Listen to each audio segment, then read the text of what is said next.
Hey guys, my name is Adam. I'm an amateur knife maker. My company is called Divide Knives, and I'm very excited today because I finally have a brand new tool for my workshop that has been a long time coming. So let's get to work.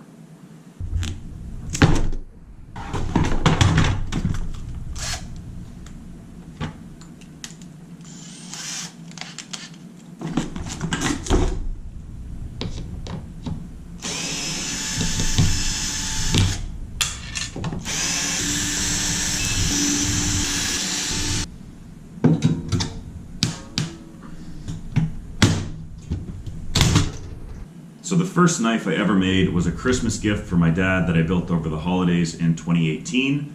It was a really difficult process because the only tools I used were a hand drill, an angle grinder, and a hand file set. And then to finish it off, I used way too much sandpaper by hand. But I loved the process so much that after I got home, I bought a 1x30 belt grinder. Now, that's a great machine. I still have it. I still use it. I made about 40 knives on that belt grinder, but I very quickly outgrew its capabilities for a number of reasons I'll go into later. But here we are today, late August 2024, and I've just spent about 1,800 Canadian dollars investing in the quintessential knife maker tool, which is a proper 2x72 knife grinder. We're gonna get it together, and I'll do a quick comparison between my old machine and this one.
So in this little nook of my basement, I've ripped out the old bar that used to be here. I'm pretty sure it was decades older than I am, so it was about 700 pounds of material I removed from here. It's crazy. To make room for my grinder. This is going to be my new grinding space, which obviously isn't ideal for a number of reasons, but it's what I have, so I'm going to make it work. So this is going to go into that nook behind me. I'm going to make a little table for it to rest on. I think I'm going to make a little dust shield off to the side here. A couple other small changes, but that should be good enough for me to start grinding. Here's the grinder all unpacked. It is an absolute beast compared to what I'm used to. It's a lot bigger, it's a lot heavier, and the belts are massive. I'm really excited to use it. Compared to my 1x30, I'm sure this thing is going to shred through metal like nobody's business. Yeah, time to get it going.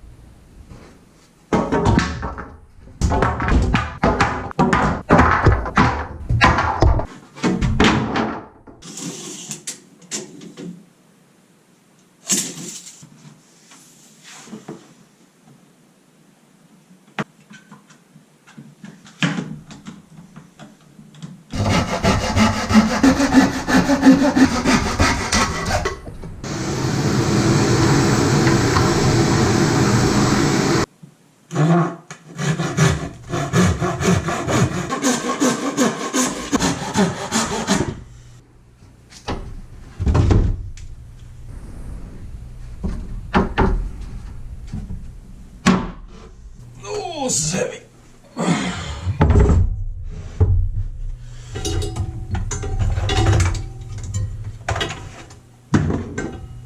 Welcome to your new home, Mr. Grinder. First thing I'm going to do is try to get some better lighting.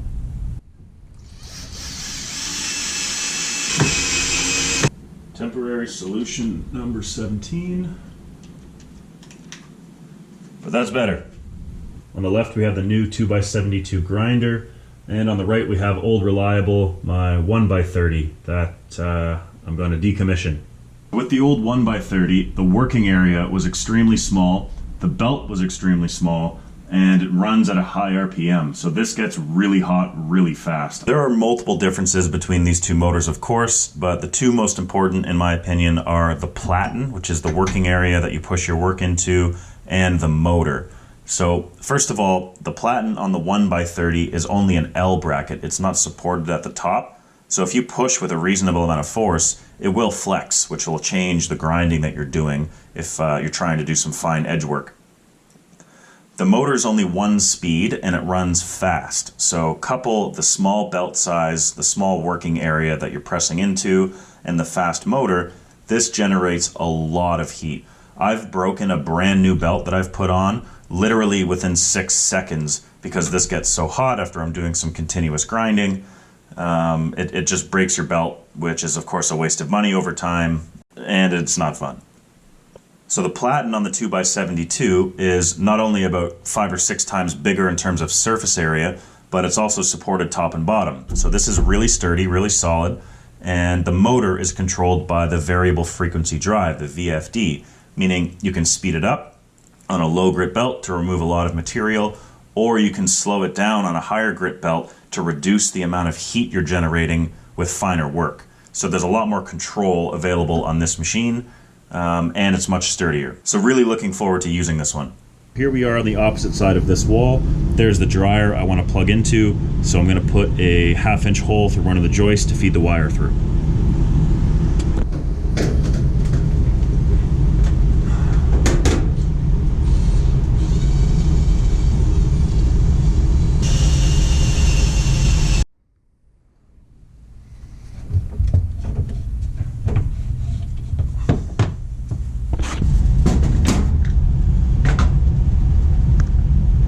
So with this plug we have interchangeable 120 hots.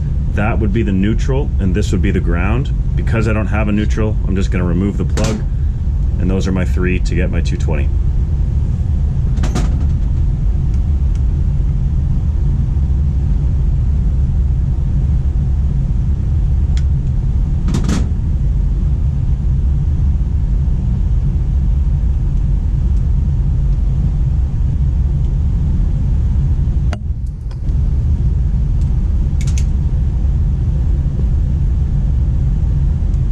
So there's my ground and my 2 hots.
Yes.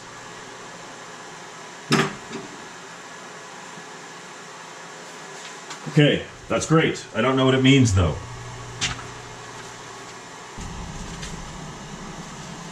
think I have the parameters locked in. Here we go.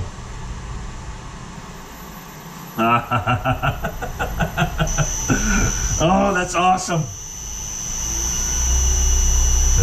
I think I maxed out around 50.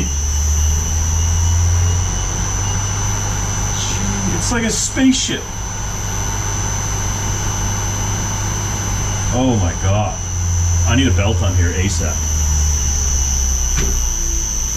This is a 60 grit. It came in the package. I'm sure it's just a shitty aluminum oxide.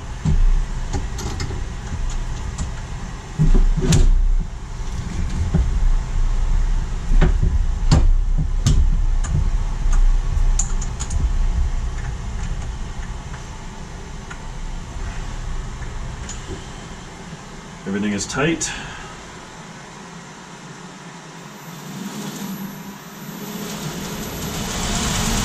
Oh my goodness.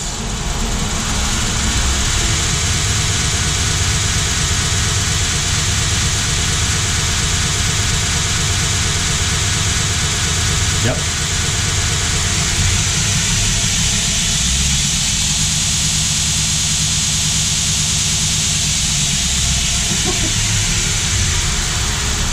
It's kind of terrifying.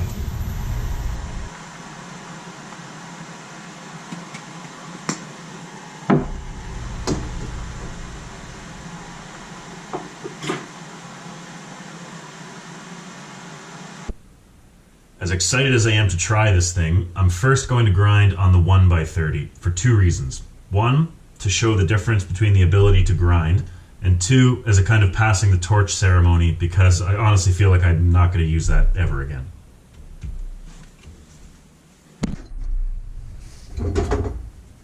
So for quite a while, this was how I used my 1x30 to make a couple of blades.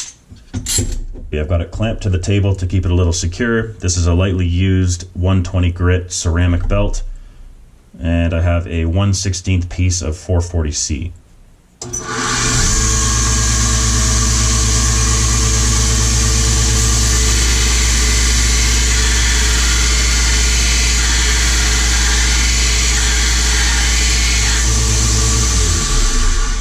The platen is already quite hot after that 5 or 10 seconds of grinding. Continuous grinding, you go through belts like nobody's business because the seam that keeps the belt together just melts and they explode. Scares the shit out of you when it happens. But that's part of the reason that these aren't good, is because you end up going through a lot of belts if you want to do a lot of grinding. That might be the last time I ever use this for this purpose. So now I'm going to try grinding the exact same piece of steel. I have a 60 grit aluminum oxide belt. First time ever using this. Let's see.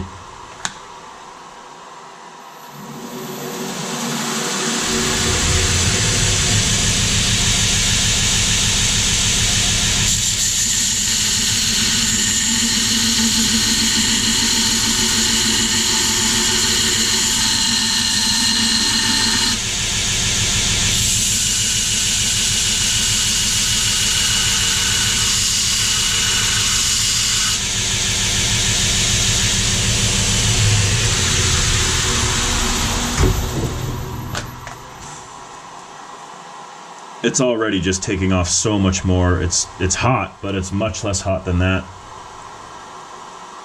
The amount of material that this has taken off, and I can barely feel anything. What a difference. Safe to say 1x30 has been decommissioned.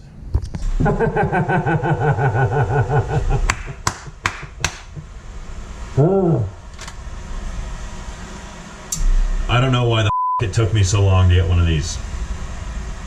We're gonna make some knives. Before I do any major grinding in here, there are three things I want to do first. One, I want to get some soundproofing for the walls. The machine's a little loud, but it's made a lot worse by the fact that I'm inside of a concrete square. Two, I want to get some better full-time lighting. That's not going to cut it long term. And the third thing is going to be the dust. I'm going to make a lot of it grinding, and I want a better barrier for the wall here so all the dust doesn't spill into my basement. Doesn't really matter long term because it's all getting torn out anyways, but I do want to keep it contained if I can.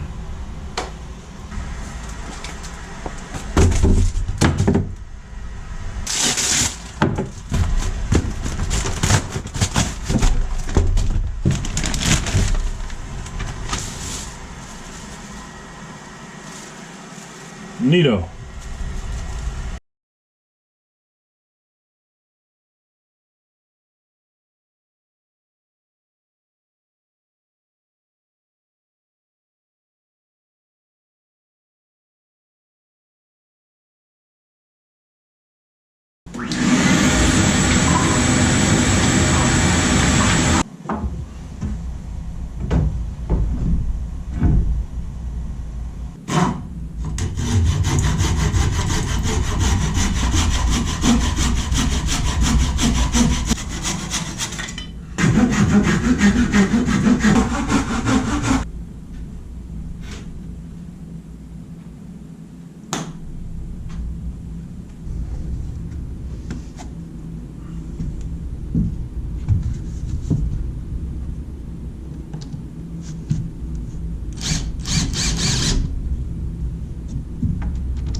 And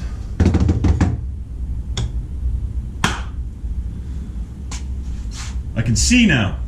Lovely. I just need some tape.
So here's blank number 1 on the new grinder. Wow. Wow. This thing is mental. Now anyone who might have one already, works in a shop, does knives, might have a few of these, you get desensitized to it pretty quickly, but keep in mind I'm coming from a 1x30 right to this. That's like going from a 125cc motorcycle to a 1000. It's just insane. It's so fast, it's so easy to work with. Changing the attachment took 30 seconds. We have some serious knives to make. Let's go.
So here's my set of knives back from heat treat. I've cleaned this one up just with a sanding disc on the angle grinder. I thought the scale might be a bit hard.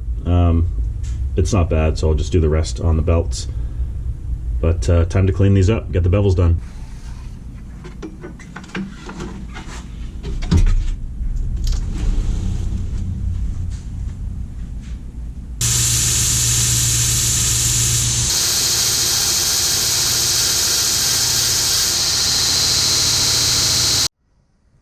So I'm maybe halfway through the process of finishing this batch of 6 knives, and this grinder is making quick work of what used to take me a very long time. I'm going to grab my old grinder and show you what I mean. So what I'm doing here is cleaning up the knife blank post heat treat. As you can see, there's a bunch of scale, and I'm also getting started on the surface finish. Now, I used to have to do this by hand, which took literally hours, clamping this to a table and using strips of sandpaper. I wasn't able to use this grinder, especially on bigger knives, in a vertical orientation because there's no clearance. And doing it horizontally is a bit of a knife making no-no, because if you push too much in either direction, you're going to leave grooves along your handle, so it's not going to be flat when you put on the scale. With the 2x72, I'm almost laughing because it's so easy. You have the full clearance, and the width of the belt and the platen covers the full width of the knife. So I can literally just press and hold, and it does it for me. So it's just incredible. All I have to keep an eye on is the temperature. It's already heat treated, so I don't want to get this too hot. That might affect the temper. But yeah, this is just incredible.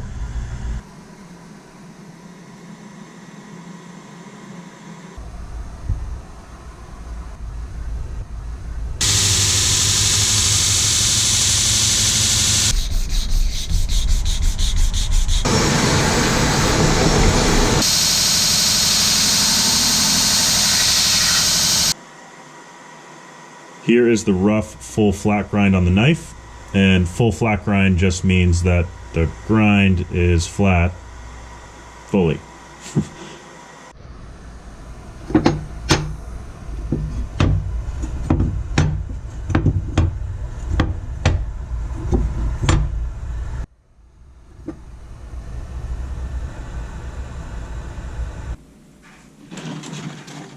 So I think I need a few more belts.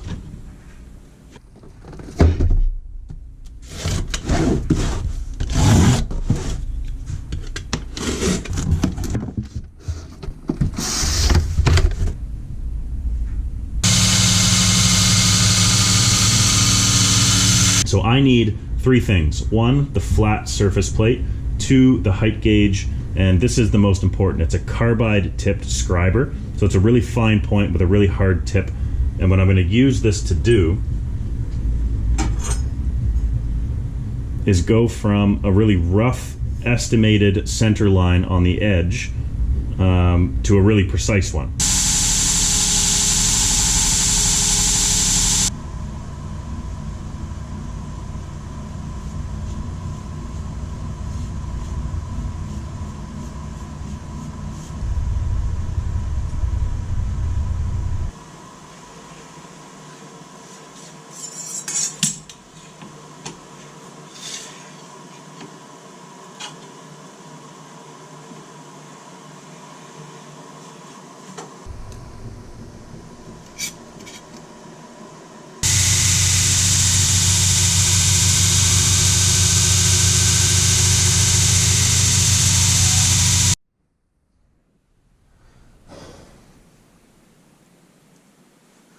I have two little projects before I start grinding my handles.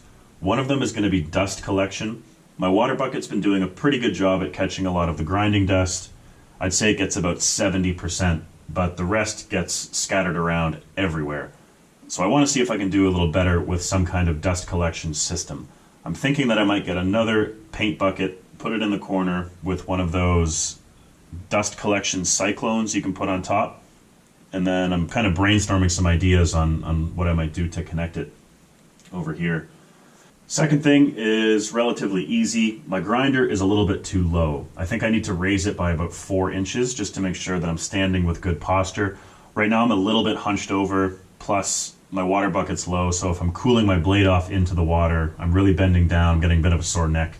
So I'm going to raise this up and then also build a small little stool to get my water a little bit higher. And to do that, I'm debating whether I'm going to put a 4-inch spacer between my existing table and the grinder, or just cut new legs and raise the whole table up.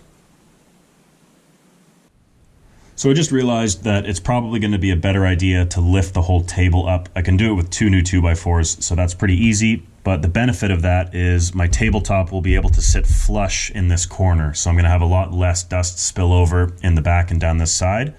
And I think that'll help.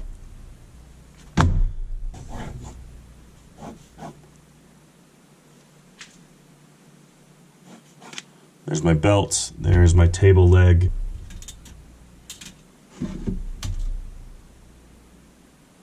So here's a temporary setup of what I want this to look like, except I'm going to have a larger intake funnel to collect more grinding dust. I'm going to have the bucket to collect it all so it doesn't go directly into my shop vac.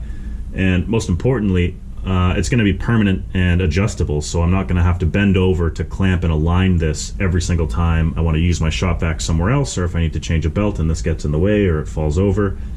And I still have access to my water to cool blades off as I'm grinding. So I think that's going to be really helpful. The benefit to a shop vac with wheels that you never have to drag around very far are that it's easy to do that. But the downside is you never know how heavy it gets. As you can see, I've neglected changing the bag. Whoops.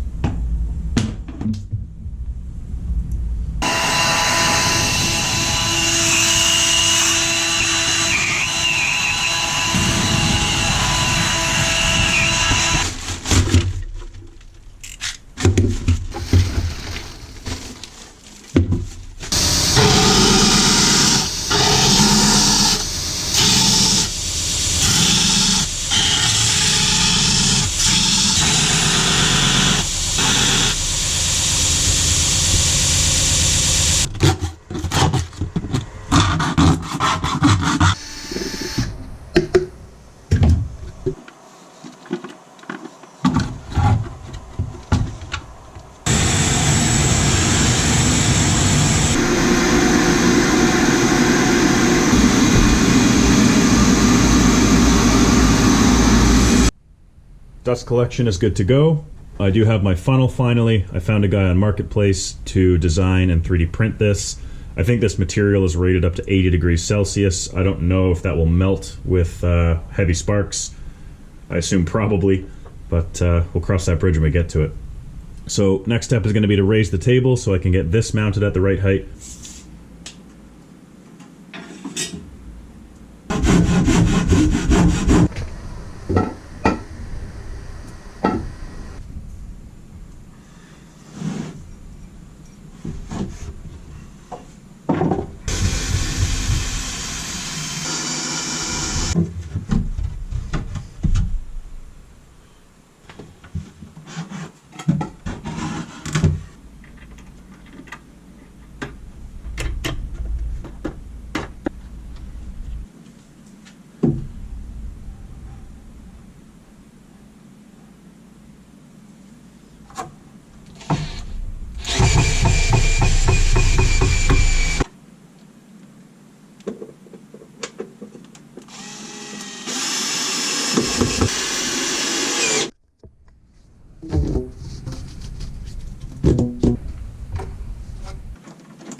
So as I'm in the last stages of getting these bevels done, the next step is going to be hand sanding to get them to a nice finish, and then they're going to be ready for handles. So I've been thinking about what I want to do. Usually I do wood. I haven't done stabilized wood, so I have a few of those on the way, but I found something really cool from a company called Valley Composites. And they do really cool carbon fiber handles. So this one is a really cool composite blue, and this one is just phenomenal. It's copper foil carbon fiber layers. It's a bit of a Damascus pattern, so I think that will look absolutely spectacular on a knife. So this should maintain the same pattern as I grind down because there are actual compressed layers of carbon fiber and copper foil. So I'm really excited to see how this looks. And just looking at this now, I think that for pins, I'm going to get some copper pins. I only have brass at the moment. I don't think that'll look good with this color scheme. I'll probably get some stainless pins as well for the blue, and I'll see what the stabilized wood scales look like when they arrive.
Max Verstappen's already taken one pole position for the sprints this weekend. He hasn't been on.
All 6 knives are glued up. I'm ready to shape the handles.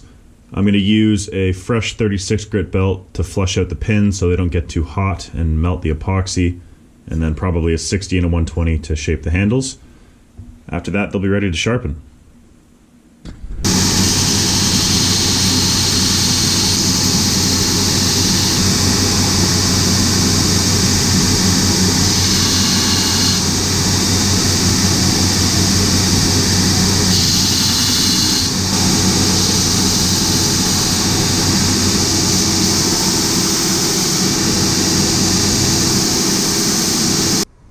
my dust collector seems to be working well.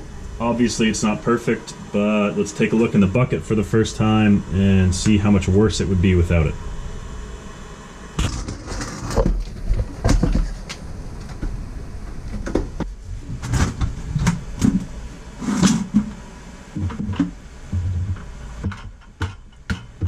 That is a good amount of very fine dust that I'm going to cover up quickly because I don't want to breathe. But hey, mission success. So the profiles are all roughed in. The next step is going to be to jump up to a 60 and a 120 grit belt to clean up the spine. I can do this on the flat platen and then the inside curve here, which I'll do with the small radius wheel. I'll put some slight contours into the handles. I'm not going to do anything too crazy. I'm excited to get these done, sharpen them up, and we'll see how they look.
With these handles oiled up, that is this batch of 6 knives basically completed. Just a couple small steps to get over the finish line. I've got to etch my maker's mark into the blades. Typically I would do that before the handle scales go on, just to make it a little more convenient to sand and clean up, but it's not too big of a deal. After that, they'll get a sharpen, they'll get a clean, and they'll be good to list on my website. So I'm keeping this one for myself. I'm going to sell these 5. And I call this model the Tim. It's about 12¼ long by 2 inches, all-purpose chef's knife. And I'm obsessed with this copper. That handle is just beautiful. Definitely going to make more of these. So I'm really excited with how these turned out. All in all, it took about 3 to 4 weeks to get to this point of somewhat semi-part-time work. But bear in mind, a lot of that time was getting my equipment set up. Now, can't really call it a workshop because I'm in a basement, so maybe we'll call it a work basement, one word. Regardless, this was a really successful experiment. I had lots to learn, I have even more to learn, and I have a lot of work to do. And by that, I mean it's time to activate step 2. Welcome to Divide Knives.